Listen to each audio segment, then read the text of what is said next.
Hello, everybody. Hope you guys are doing well. On my mind now, I've just been thinking a lot about generational curses, just in terms of how we see how families are going through generational curses.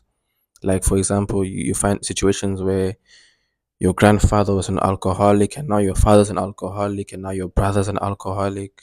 Situations where your grandfather was abusing where your grandfather was abusing your mother, now your father's abusing your mother, and now your brother's abusing his girlfriend, is abusing his wife, and just situations to which, the second born or can't bear children, and now, it's just an overflow of just these situations to which the enemy is attacking families.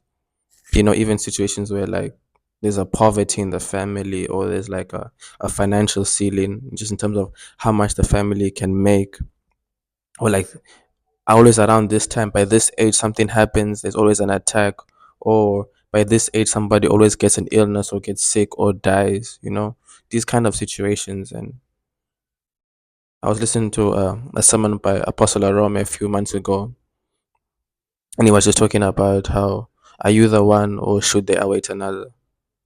And in summary, what he was saying is, are you the one who's going to change things in your family, or should they wait for your son, or should they wait for your grandson? And what he was just saying is, when are you going to get tired of the way situations are going? And it's situations where it might not change with you, but you can start the process. In situations with like spiritual attacks and generational curses, it's coming in the place of prayer and just saying enough is enough. And warfare prayer, where you're just coming to God and saying, God, I'm destroying, I'm demolishing this. Enough is enough. Enough is enough of no growth, no progress. Enough is enough of complications. Enough is enough of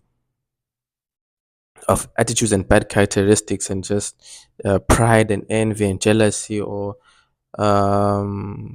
maybe parts of your family are not Christians, or you can see, or your uncles, your great uncle or your uncle, and all of this, they're not Christians, or your, or you situations where you can see that your grandfather, had many wives, and now your father has many wives, and now you as a man, you're thinking of having many wives, or as a woman, you allow that idea of having your husband having many wives just because that's what you have grown up in.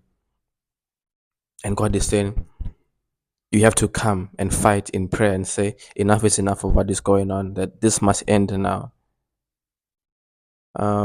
If we go to the Bible, and we read Genesis 6, this is, the story of Noah. We see that God was very angry just because there was a lot of violence and conflict that was going on, and he kind of regretted, making the whole earth and stuff like that. It's a Genesis 6 verse 8. It says, but the Lord was pleased with Noah, and this is the story about him. Noah was the only person who lived right and obeyed God. That's crazy. One person that God was pleased with.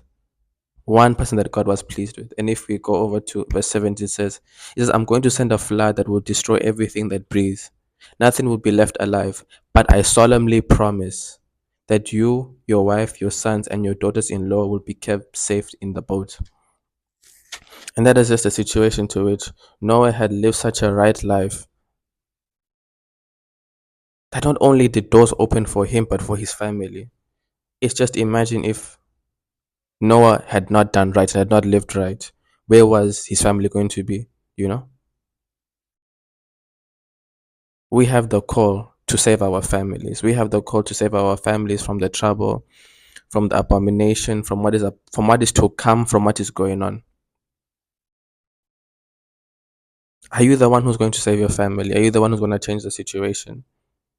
And I was actually listening to a sermon to say, he says, prayer stops you from sinning, but sinning stops you from praying. So you have to come to God and spend time with God. And that's where you and sin get separated. That is where, in the place of prayer, God speaks to you in the place of prayer. He shows that, okay, whoa, this is actually generational, because this is not right what is going on in the family.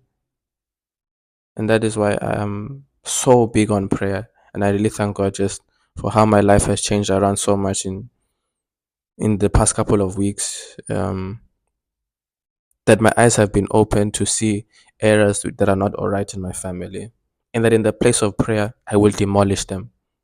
I will demolish them. So yeah, it's just a short video. I hope you guys are all doing well. I know in my family there are issues, and I know in everybody's family there are issues. But it's there comes a time to which we have to say enough is enough, and say yes, Lord.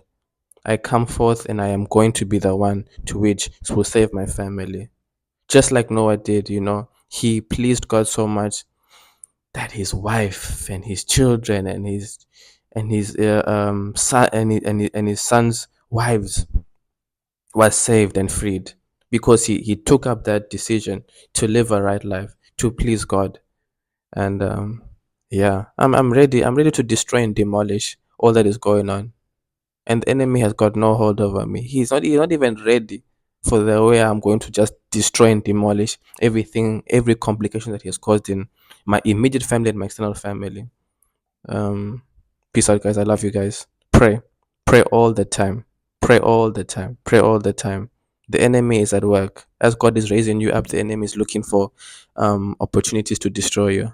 But only God, who knows all and sees all, can assist you in this journey. Peace out, guys.